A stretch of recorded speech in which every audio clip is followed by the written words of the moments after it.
Nabi Idris merupakan salah satu nabi yang mewariskan banyak pengetahuan dan masih berguna hingga saat ini.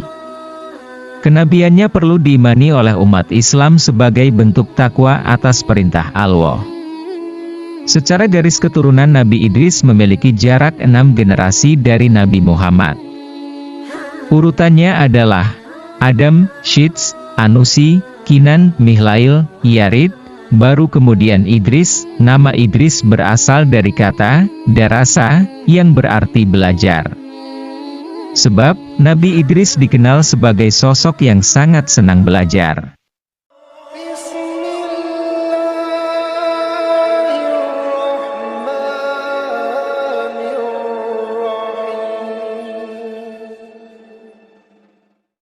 Selama 345 tahun Nabi Idris hidup di dunia, dia diutus oleh Allah untuk berdakwah di Irak kuno, Babilonia, dan Mesir, Memphis. Berikut kisah Nabi Idris selengkapnya. Nabi Idris adalah manusia pertama yang menerima wahyu lewat malaikat Jibril ketika dirinya menginjak usia 82 tahun. Nabi Idris berdakwah di Babilonia hingga Mesir. Pada mulanya, Nabi Idris diutus oleh Allah untuk menyebarkan agama di Babilonia, Irak kuno.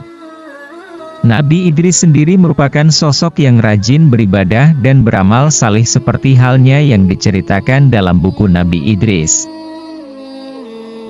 Namun, akhirnya dia berhijrah ke Mesir lantaran penduduk Babilonia tidak bisa menerima apa yang diajarkan Nabi Idris.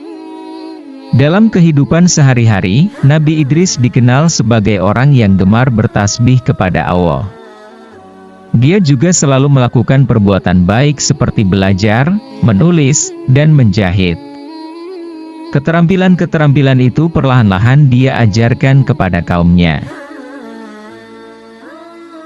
Nabi Idris bergelar singa Allah. Selain baik budinya, Nabi Idris juga dikenal sebagai pribadi yang tidak pernah merasa takut ketika berhadapan dengan umatnya yang kafir. Oleh karena itu, dia digelari singa Allah. Nabi Idris juga dikenal sebagai sosok pemaaf dan tidak pernah sombong. Bahkan, Allah memberinya gelar Asadul Usud, karena tidak pernah berputus asa ketika Allah memerintahkannya untuk menyebarkan agama. Pesan-pesan Nabi Idris kepada umat manusia. Sebelum meninggal dunia, Nabi Idris meninggalkan banyak pesan kepada umat manusia. Pesan-pesan tersebut berisi ajaran-ajaran agar manusia dapat hidup lebih baik.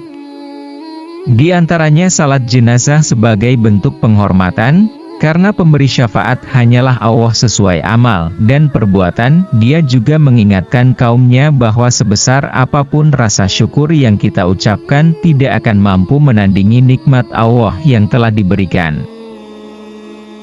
Selain itu, Nabi Idris juga mengingatkan umat manusia untuk selalu menyambut seruan Allah secara ikhlas untuk sholat, puasa, menaati semua perintahnya, serta menjauhi larangannya.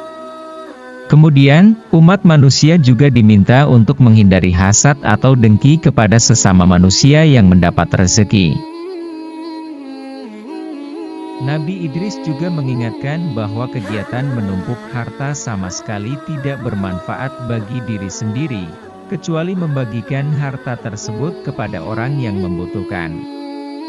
Terakhir, kehidupan hendaknya dijalani dengan penuh hikmah dan kebajikan.